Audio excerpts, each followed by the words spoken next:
Guys, Tika Siarsi Mataram. Assalamualaikum warahmatullahi wabarakatuh. Perkenalkan, saya Yaspi Yupiana. Saya merupakan salah satu dosen di program studi kebidanan, program sarjana dan profesi bidan Inkes Siarsi Mataram. Baik, pada kesempatan ini saya akan membahas terkait dengan mata kuliah asuhan kebidanan pada baik balita dan anak prasekolah yang meskipun secara spesifik berkaitan dengan ilmu kebidanan, namun sangat erat kaitannya dengan bidang kesehatan masyarakat, khususnya dalam upaya peningkatan kesehatan ibu dan anak merupakan salah satu fokus kesehatan yang bertujuan untuk mengurangi angka kematian bayi balita serta memastikan pertumbuhan dan perkembangan bayi balita. Video ini dibuat dengan tujuan untuk memenuhi salah satu persyaratan sertifikasi dosen, yaitu pernyataan diri dosen dalam unjuk kerja Tridharma perguruan tinggi, khususnya pada aspek mata kuliah ini memiliki bobot sebesar 2 SKS teori dan 1 SKS praktik yang akan ditempuh selama 1 semester ke depan. Baik, selanjutnya saya akan menjelaskan terkait dengan capaian pembelajaran, deskripsi mata kuliah, metode pembelajaran, serta sistem pencapaian pembelajaran pada mata kuliah ini diantaranya yaitu yang pertama, mahasiswa mampu menjelaskan terkait dengan konsep psikologi pertumbuhan dan perkembangan pada bayi, balita, dan anak prasekolah. Lalu yang kedua, mahasiswa mampu menjelaskan gangguan minor dan masalah lazim. Yang ketiga, mahasiswa mampu menjelaskan terkait dengan penyediaan nutrisi yang sehat. Selanjutnya, mahasiswa mampu menjelaskan tentang upaya promosi dan preventif. Yang kelima, mahasiswa mampu menjelaskan tentang pemantauan tumbuh kembang pada bayi balita dan anak prasekolah. Terakhir, mahasiswa mampu menjelaskan dan melakukan konsep dasar rujukan dan teknik pendokumentasian. Ini merupakan mata kuliah utama program studi kebidanan program sarjana. Pun bahan kajian pada mata kuliah ini yaitu psikologi pertumbuhan dan perkembangan, ada gangguan minor pada bayi balita dan anak prasekolah, penyediaan nutrisi yang sehat bagi bayi balita dan anak prasekolah, upaya promosi dan preventif, pemberian obat pada bayi balita sesuai dengan standar, pemantauan tumbuh kembang, stimulasi dan deteksi dini pertumbuhan dan perkembangan anak, pengasuhan ideal bagi orang tua, serta konsep dasar rujukan dan teknik pendokumentasian. Pembelajaran yang saya terapkan pada perkuliahan ini diantaranya yang pertama ceramah. Jadi metode ini saya terapkan pada awal dan akhir perkuliahan yang tujuannya memberikan penguatan materi hasil dari diskusi kelompok yang dilakukan di kelas. Lalu yang kedua, presentasi. Tujuannya untuk melatih mahasiswa berani tampil mempresentasikan terkait dengan materi atau hasil dari karyanya. Lalu yang ketiga, diskusi kelompok. Tujuannya yaitu melatih mahasiswa berani berbicara, mengungkapkan setiap pendapat sesuai dengan pemahaman mereka. Lalu ada metode demonstrasi. Jadi pada metode ini saya memberikan demonstrasi, salah satu contohnya yaitu mempraktikkan bagaimana cara membuat nutrisi atau MPASI yang baik pada bayi, balita, dan anak prasekolah. Lalu ada problem based learning, tujuannya yaitu agar mahasiswa lebih memahami terkait dengan kasus-kasus kebidanan terutama pada bayi, balita, dan anak prasekolah yang nantinya akan ditemukan di lahan. Menyiapkan RPS dan slide pembelajaran yang tentunya untuk membantu dalam menjelaskan ke mahasiswa terkait dengan mata kuliah asuhan pada bayi, balita, dan anak prasekolah. Penilaian yang digunakan pada kuliah ini yaitu diantaranya menggunakan penilaian teori dan penilaian praktik, yaitu pada penilaian teori terdiri dari presensi 10%, tugas dan seminarnya 20%, soft skill 20%, UTS dan UAS-nya masing-masing 25%. Sedangkan untuk penilaian praktik yaitu presensinya 15%, tugas 20%, seminar 20%, soft skill 15% dan ujiannya 30%. Setelah ini kita akan melihat video pengajaran saya di kelas terkait dengan mata kuliah asuhan kebidanan pada bayi, balita, dan anak prasekolah, yaitu tentang pemberian nutrisi yang sehat bagi bayi, balita, dan anak prasekolah. Selamat pagi semua. Pagi. Bagaimana kabarnya? Baik. Sudah sarapan semua? Sudah. Ada yang tidak hadir teman-temannya? Hadir semua? Hadir.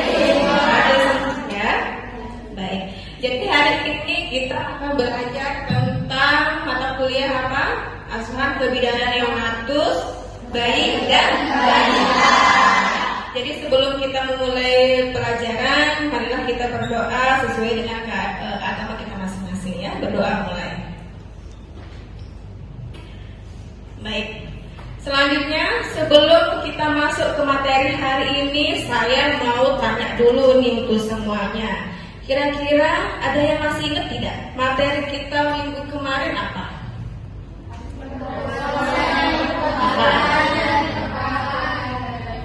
Terkait konsep pertumbuhan dan perkembangan bayi dan balita.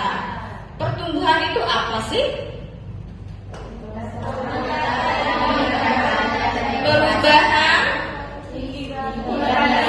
Perubahan badan, contohnya perubahan berat badan, tinggi badan, ya, tingkat kepala sampai ke tingkat dadanya. Itu yang pertumbuhan. Kalau perkembangan apa?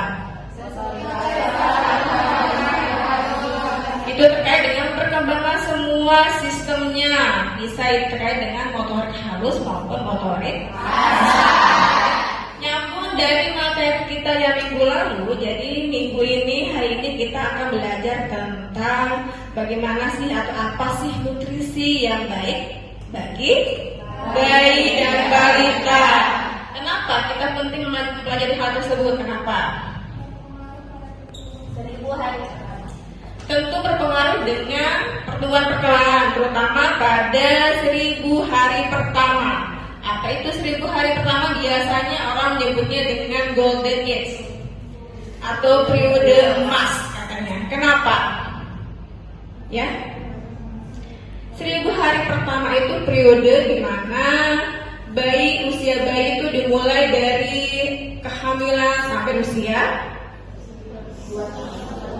2 tahun atau 24 bulan. Jadi pada usia itu semuanya berkembang, baik dari pertumbuhannya maupun perkembangannya ya. Nah, untuk mengoptimalkan pada usia ini kita butuh memberikan nutrisi. Selain nutrisi apa yang diberikan? Apa? Pada bayi stimulasi, apa lagi? Pemberian pada bayi baru lahir apa? ASI eksklusif, apa lagi? Kita mengoptimalkan ini pada hari-hari itu ya. Jadi yang perlu diperhatikan itu pemberian ASI eksklusif, stimulasi yang baik, nutrisi. Nah, hari ini kita akan bahas terkait dengan nutrisinya atau MPASI. Ada yang pernah dengar MPASI itu apa? Makanan pendamping ASI. Ya, MPASI itu pendamping ASI, bukan pengganti ASI. Maksudnya apa di sini? Maksudnya apa? Asupan tambahan selain ASI, jadi bukan pengganti ASI ya. Jadi begitu diberikan makanan langsung di stop ASInya, bukan. Jadi sebagai pendamping ASI di sini. Tujuannya apa itu ASI?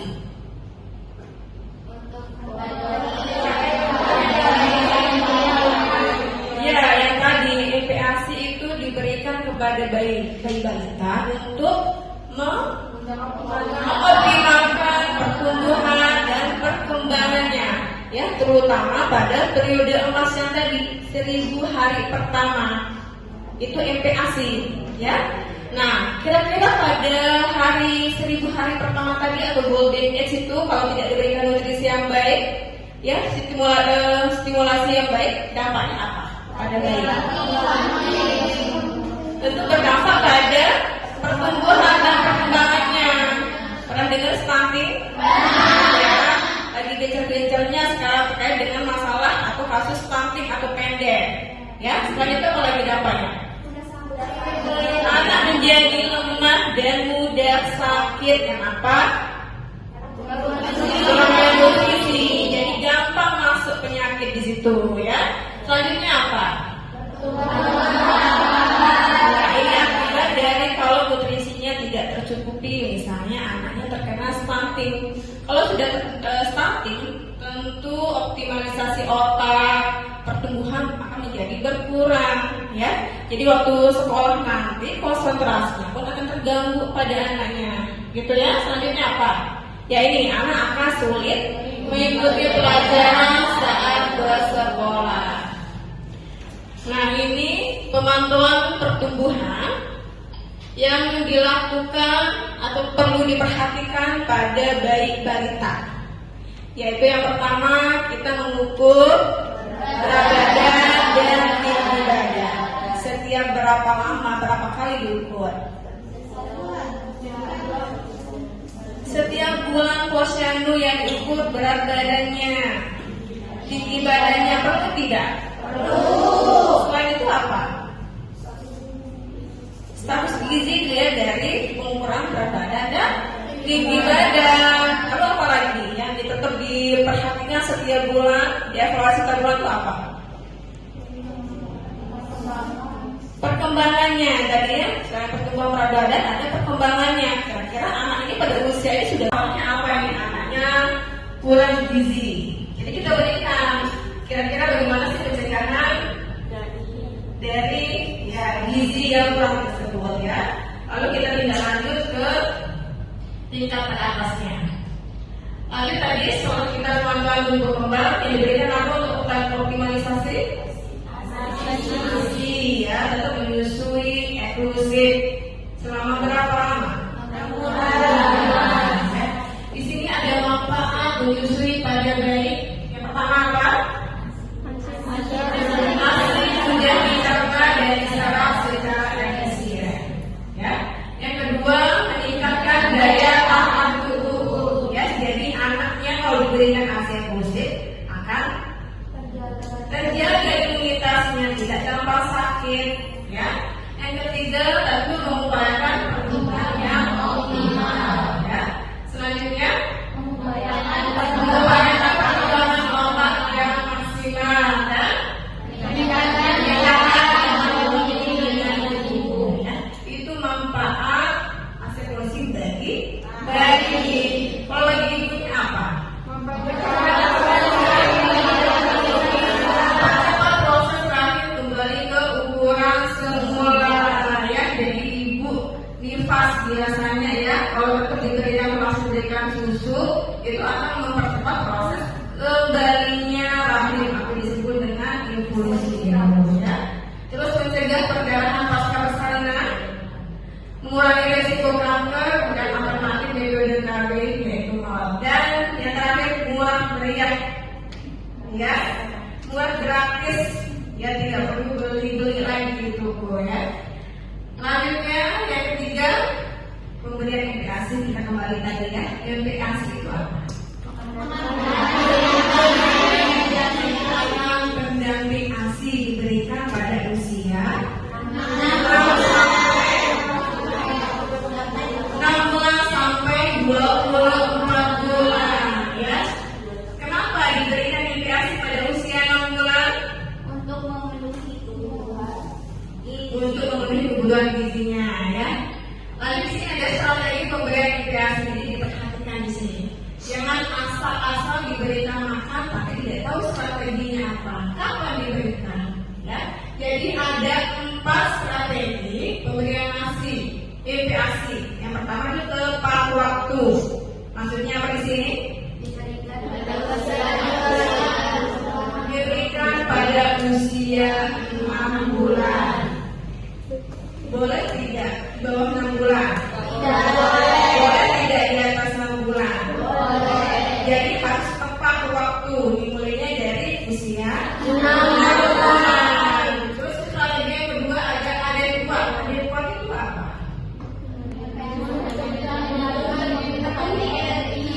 Kebutuhan yang dibutuhkan setiap hari itu harus lengkap. Ya.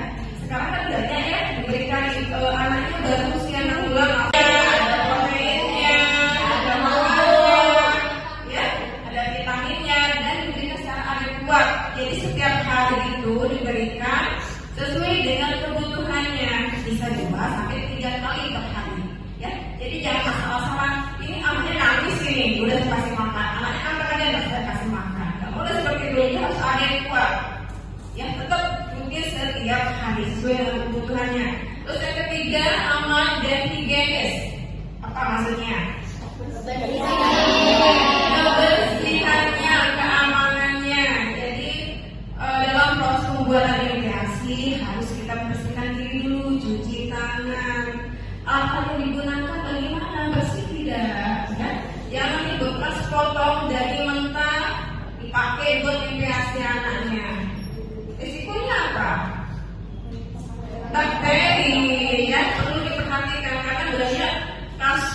kejadian diare itu pada anak itu salah satu yang terjadi karena kurangnya higienis, kurang bersih dalam proses pembuatan rekreasi, gitu ya. Terus yang terakhir ada diberikan secara responsif. Tadi, jadi harus rutin setiap hari. Biasanya kalau usia 0 sampai 8 bulan itu 2 sampai 3 kali sehari, ya.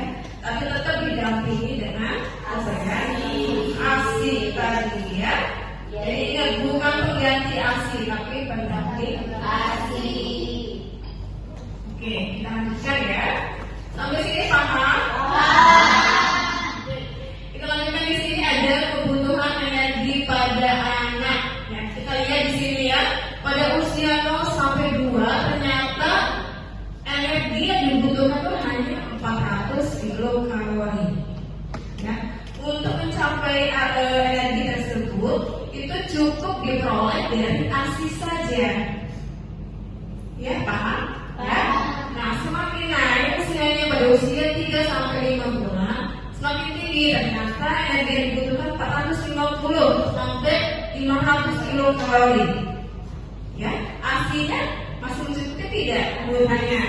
Masih, jadi cukup. Nah, pada usia 6 sampai 8 bulan, ya, yang dibutuhkan energi berapa? 600 kilokalori. Sedangkan pada usia 6 bulan tersebut, ASI ibu hanya mengandung 400 saja. Yang 200-nya dari mana? Dari MPASI. Ya, itu ya kenapa anak itu diberikan tepat waktu usia 6 bulan. Nah ini karena kebutuhan energinya, ya, kebutuhan energinya lebih banyak. Jadi ASI-nya tidak mencukupi. Itu dibantu dengan MPASI, ya. Lanjut pada usia 9 sampai 11 bulan, kebutuhan energinya mencapai 700 kilokalori, ya. Sampai usia 12 sampai 23 itu nyampe 400 kilokalori. Itu ya, paham ya? Kita lanjutkan. Oke. Waktu pemberian MPASI kapan saja? Kapan sih sebaiknya diberikan MPASI itu? Nah, pada usia 0 sampai 8 hari itu diberikan 2 sampai 3 hari, ya. Tadi kebutuhan energinya hanya sekitar 200. Ini dari MPASI aja, makanan saja, ya. Bagaimana teksturnya makanannya? Teksturnya gimana? Lembut, bisa disaring, bisa di blender lemak, ya, gitu ya. Lalu pada usia 9 sampai 11 bulan, yaitu 300 kilokalori, yang frekuensinya 3 sampai 4 kali sehari, ya. Lanjut pada usia sampai 23 bulan itu frekuensinya 3 sampai 4 kali sehari, ya. Oke, ini bisa dilihat contoh pemenuhan gizi usia 6 sampai 23 bulan. Ini bisa dilihat pada buku kalian. Contoh menunya di sini seperti apa, ya. Jadi menunya bisa kita ambil dari makanan sehari-hari, tidak perlu mahal, gitu ya. Kita lanjut. Untuk tanda-tanda bayi sudah bisa menerima MPASI itu apa aja? Yang pertama, anaknya sudah bisa duduk, ya. Terus anaknya sudah mulai menyala, pengen makan, ya, kepanikan, dan dia merasa masih lapar, gitu ya. Oke, dari sini ada pertanyaan? Ada pertanyaan?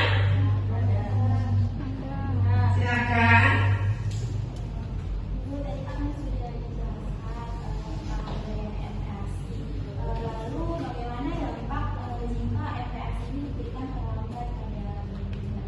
Oke, tadi ada salah satu strategi pemberian MPASI yaitu tepat waktu. Kira-kira dampaknya bagaimana kalau lebih telat diberikan?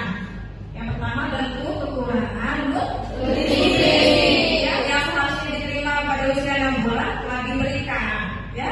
Terus selanjutnya apa? Risiko kekurangan zat besi juga, ya. Dan apa? Terjadi stunting tadi, gitu ya, sudah paham ya? Jadi harus diperhatikan tadi ada strateginya, tepat waktu, Ibu sambil tanya ya. Ibu sambil tanya, siapa yang masih tadi ada 4 strategi pemberian impresi? Yang lain? Boleh? Tempat waktu, ada 2, aman dan higienis, dan satu lagi apa? Konsisten. Oke, sudah paham semua ya? Ada pertanyaan lagi? Tidak ada ya? Oke, baik semuanya, mungkin demikian materi Ibu hari ini ya. Semoga apa yang saya sampaikan bisa diterima oleh semuanya. Jadi tolong dipelajari kembali di rumah. Insya Allah minggu depan kita akan kuis kembali ya. Saya akhiri. Wassalamualaikum warahmatullahi wabarakatuh. Demikian deskripsi singkat serta cuplikan proses pengajaran dari mata kuliah yang saya ampuh. Semoga dapat memberikan gambaran terkait dengan kinerja pengajaran yang saya lakukan, khususnya di mata kuliah Asuhan Kebidanan pada baik balita dan anak prasekolah di program studi kebidanan program sarjana Inkes YRSI Mataram.